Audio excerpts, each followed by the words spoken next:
Maligayang pagbabalik mga kol. Welcome po ulit kayo sa aking channel. At sa mga di pa po nakapag-subscribe, at kung napadaan ka pa lang po sa channel na ito, please paki-subscribe naman po. At pakipindot na rin ang notification bell button para lagi kayong updated sa mga adventure na ating gagawin. So dito, di-dive tayo at dadayo sana tayo sa Bahura. Kasama natin si Razada Master, Okyo Gaming, at meron tayong isang bagong kasama na pinsan ko, si Oliver. Ayan, so naghahanda na kami at papalaot na.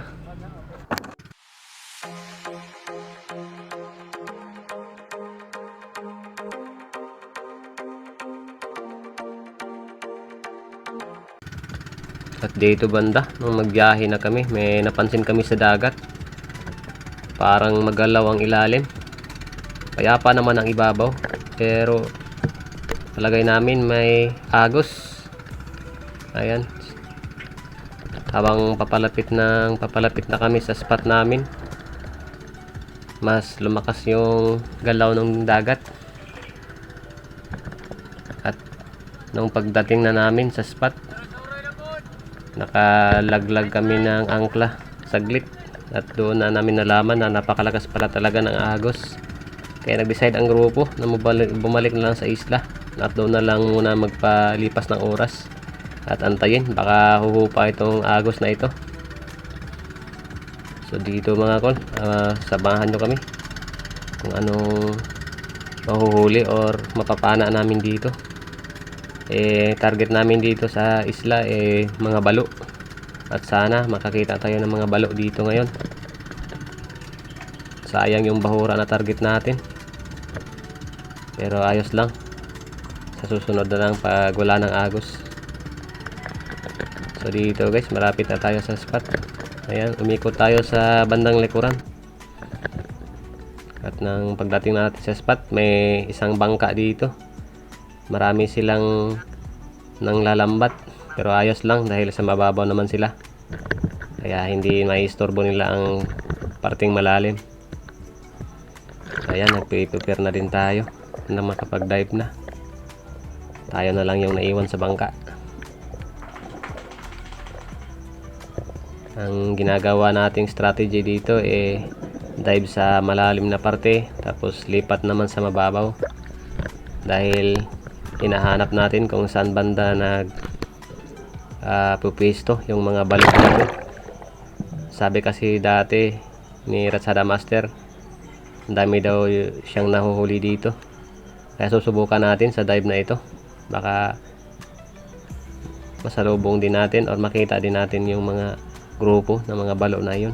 So nang drop natin sa malalim na parte, ito isang trigger fish. Request ito ni Bunso, kararating lang niya mula sa Davao. Nag-request siya, at isa din ito sa paborito niyang isda or lamang dagat, kaya kumuha tayo ng isa para hindi tayo mabuklo. Ayan, mabuti na patamaan natin. Manipis kasi ang katawan nito, mabuti na lang bumalagbag, kaya ang ganda ng tama.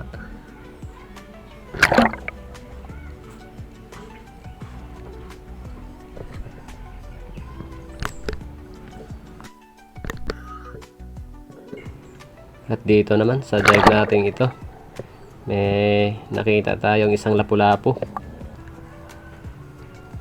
nasa corals at nakatingala sa atin. Kaso ng pagbaba ko palipat-lipat naman ang pwesto, ang likot. Ayun, nang pagkalabit natin, ayan, sablay tayo dito. Napakailap na lapu-lapu.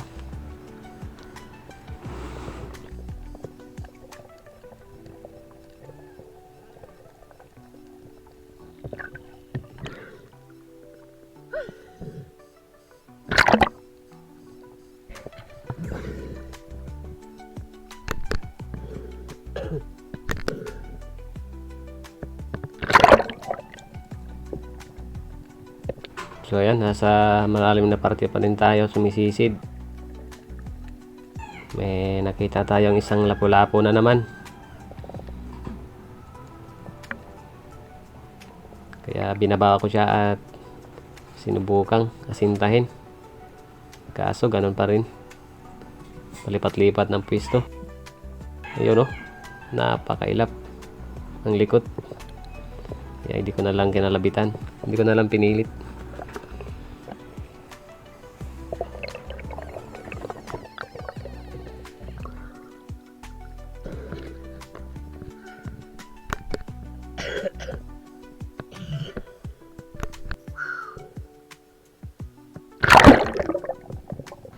At sa dive naman ito,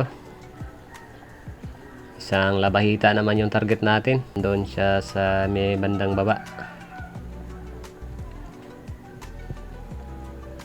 Ayan, sinubukan nating habulin. At nakaasinta na agad tayo. Kaso nga lang, ayaw talaga ibigay yung distansya. At nag-alangan naman ako, kaya hindi ko na lang pinilit. Sayang.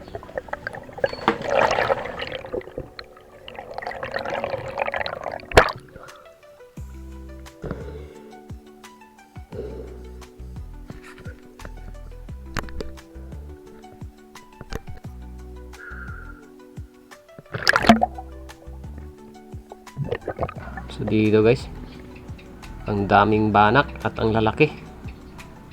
Kaya sinubukan kong dumapa. Baka sakaling bumalik sila. At inambos ko dito banda. Hinintay ko sila ng mga ilang segundo. Andun sila sa may bandang mababaw na. Pero ayaw naman palapit at ayaw din lumapit.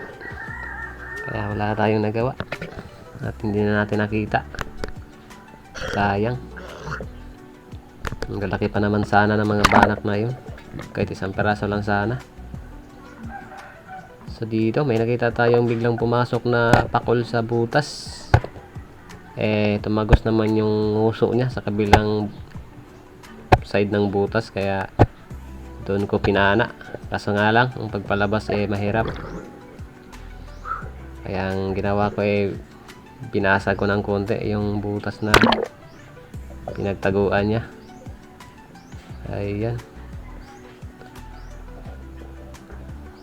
Buti at madali lang natin nabasag. Kaya napalabas agad natin nang hindi tayo nahihirapan. So ayan. Pangalawang trigger fish natin. Panigurado mataba ito. Kita nyo naman yung katawan. Napakalusog.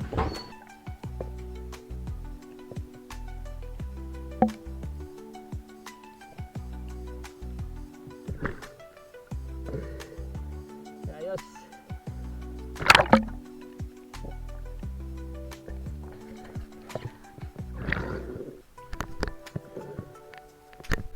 So ito na. So kas may nakagilap na rin tayong balo. Kaya ginapang ko siya ng dahan-dahan at ayan, nakatutok na tayo. Inantay na lang natin na ma-close natin yung gap at saka titirahin natin. Ayun, unang balo natin. Buti natamaan natin at hindi nakapunit. Pero medyo alanganin pa ito. Kaso nga lang wala talaga tayong ibang makita. Pero goods na rin. Pwede na ito sa kinilaw. Ayan.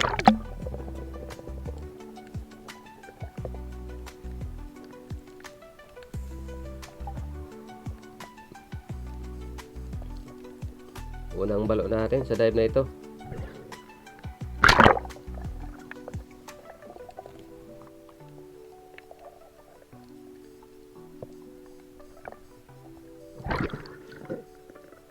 Balo.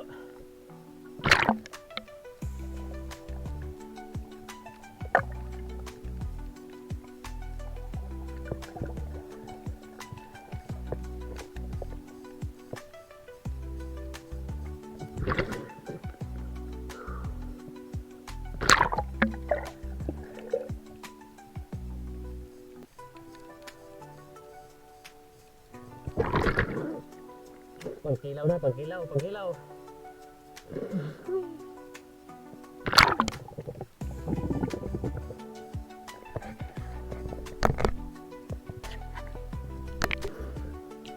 Dito naman banda, sumunod pala sa atin si Okyo Gaming at may napana din siyang balo. Mas malaki itong nahuli niya kaysa doon sa huli natin. Ayan, bali dalawa pala kaming umikot dito na side, at saka yung dalawang kasama natin doon naman sa kabilang side umikot. Kanya-kanya kaming hanap kung saan yung grupo or saan nakapwisto yung mga maraming balo. Si Okyo Gaming yung sumama sa atin o nakasama natin dito banda. Paikot pala tayo sa isla, yan ang target namin.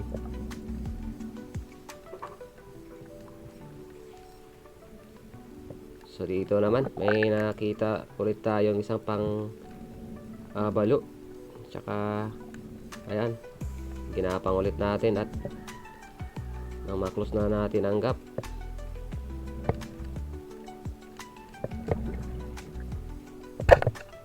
Ayun, tinamaan sana, kaso nga lang napunit sa may bandang batok, tinamaan at napanipis natin yung tama kaya nakapunit, sayang. So yan, at sa dive namang ito, dito tayo sa may bandang malalim ulit, tsaka may nakita tayong isang isdang paro-paro kaya binaba natin at ayan, isang paro-paro, isdang paro-paro na malikot din, mailap. Ayan, sablay, sayang.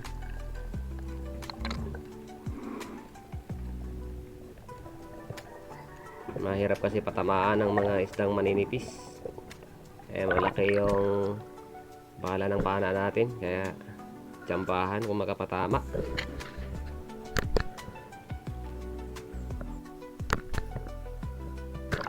Another dive tayo, may nakita tayong balo sa may bandang unahan, kaya dahan-dahan nating nilapitan.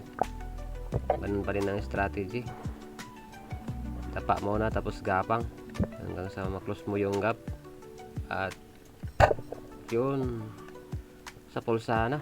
Kaso napunit din, halos lahat ng mga kalabit natin, patama natin, punit. Sayang, ang liit lang kasi ng katawan ng balo, saka magalaw pa, kaya katalasan ganun ang mangyayari. So dito naman balo ulit yung nakita natin. Ayan, 2 piraso ito, kaya medyo mailap. Ang ilap.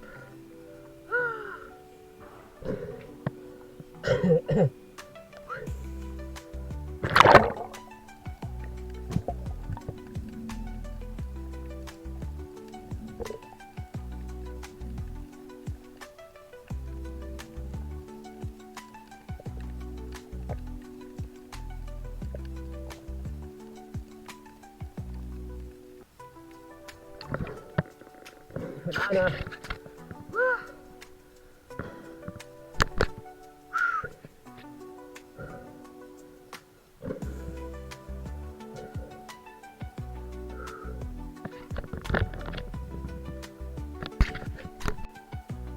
Ikot tayo doon sa kabila.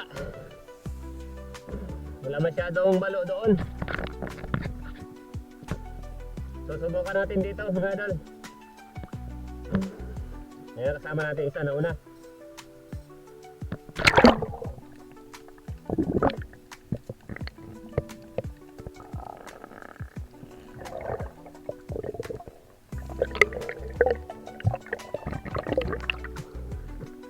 Malakas pa rin ang agos.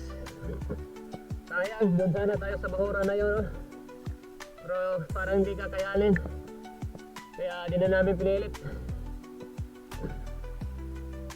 Tsaga-tsaga muna kami dito sa isla, papunta doon ng agos. Kaya Kaya wag na pilitin.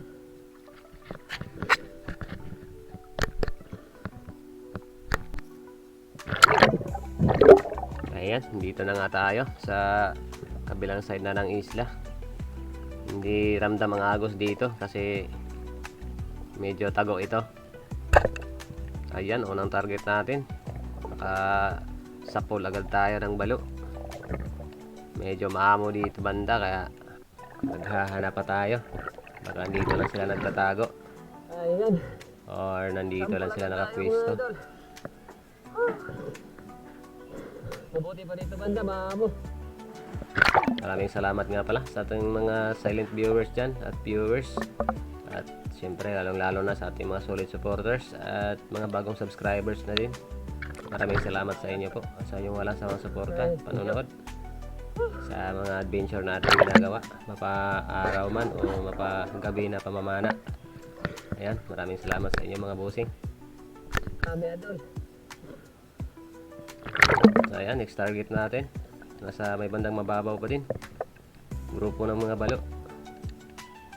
Kaya mamimili tayo kung alin ang mas malaki-laki ang sinubukan na nating lapitan.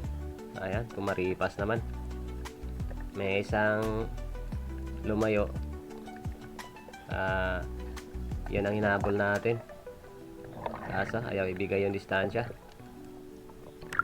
So ayan, wala tayong napana.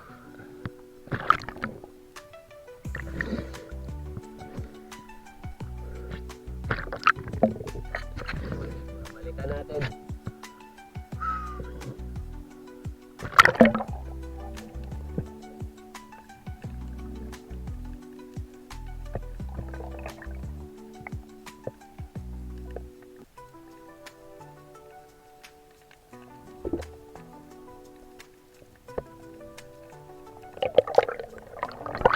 Wala.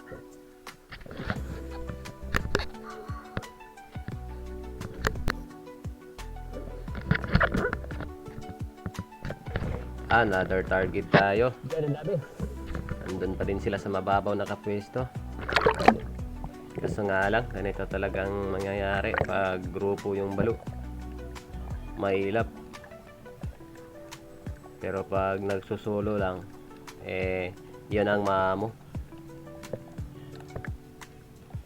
So ayan, palingon-lingon tayo sa gilid, baka may biglang dumaan na balo. Pero this time wala. Iba yung isda na nakita natin. Kaya yun ang sinubukan natin kapangin. Baka sakali maklose natin ang gap at makapana tayo.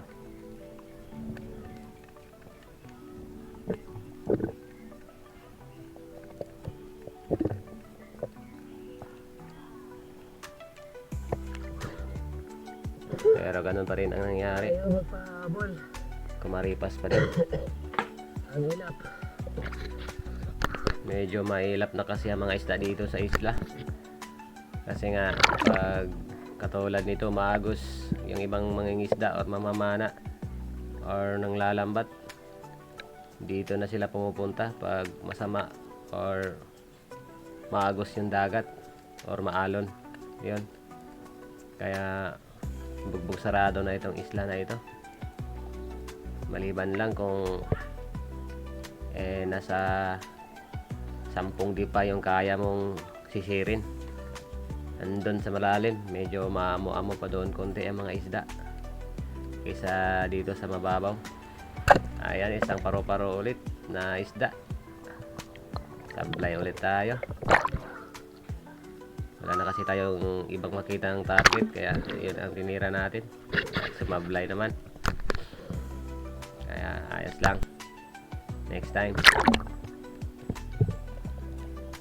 So dito may nahagilap tayong isang saang. Kaya binaba natin at kinuha. Akala ko marami ito. Nag-iisa lang siya. Dati dito, ang daming saang dito. Pero gano'n na nga, takbuhan ito ng mga mangingisda na naabutan ng sama ng panahon sa mga bahura o sa ibang parte ng dagat. Dito sila pumupunta.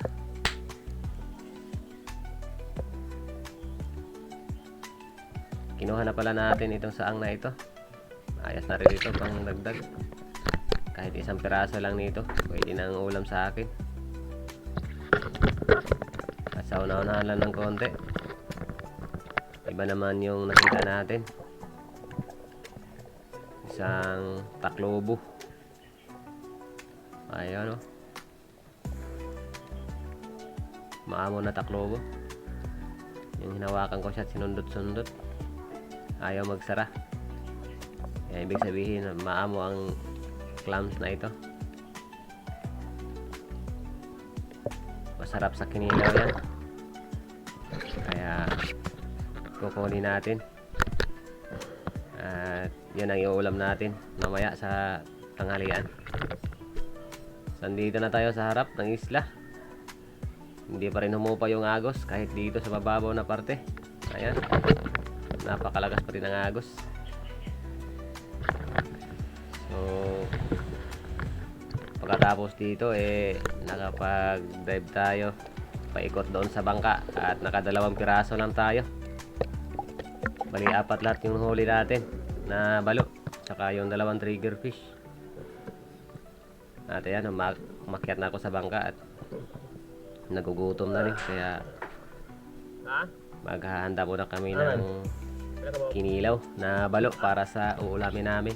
Ayan si Vincent Oliver, nauna nang kumato at sigaw ng sigaw, nagutom na daw siya. Kaya umahon na rin ako. Pero yung 2 kasama natin, namamana pa din. Tawag ng tawag ako sa kanila pero ayaw pang umahon. So ito na. Naka-slice na yung balo na kikilawin natin. Titimplahan na lang natin ng suka at ito yung taklobo. So ayan.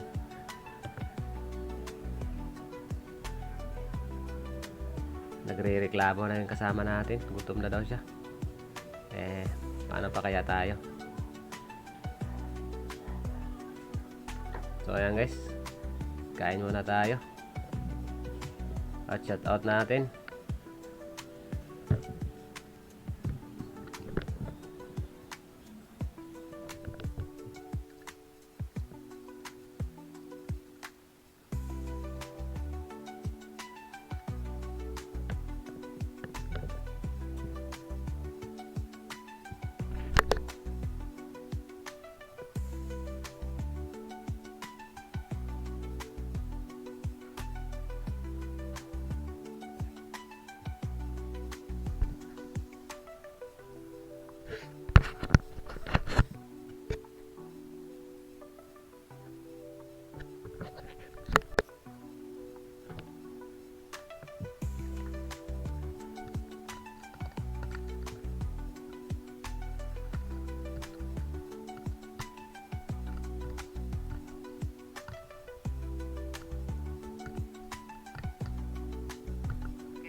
Okay, ito na yung shoutout natin mga idol.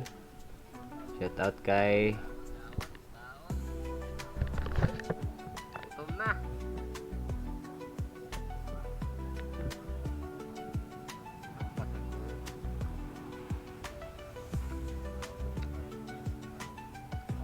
ayan, maraming salamat po sa inyong walang sawang suporta at pagsubaybay sa lahat ng mga adventure natin ginagawa, mga video nating ina-upload. Kayo lagi ang nandyan. So ito, maho na si Okyo Gaming. Tingnan natin kung ano-ano mga nahuli niya o ilang peraso kayang balo ang yung nahuli. Pakita na na. Medyo nagpakipot pa. Ibisto na na. Ayaw pang umahon agad. Sumakay sa bangka. Ayun oh. Grabe. Hindi ganong masyadong marami yung kanyang nahuling balo. Pero yung ibang isda naman, ang dami. Saan kaya niya ito nakuha?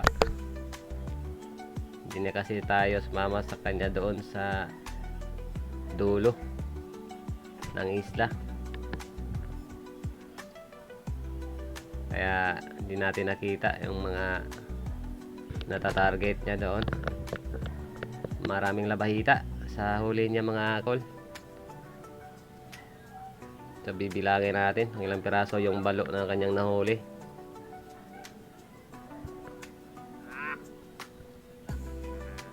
Ayun, 4 na piraso lang. Kapareho lang kami pero mas malalaki ito sa kanya.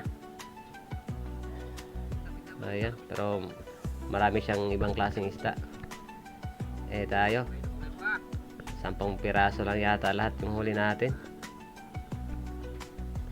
At pagkatapos dito, ayan, tiningnan natin yung huli ni Ratsada Master. Ayun, no? Grabe.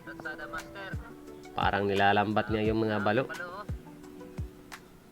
Grabe, sabi ni Vincent Oliver, 23 piraso na daw ito. At andun pa siya, namamana pa. Madagdagan pa siguro ito. Napakarami.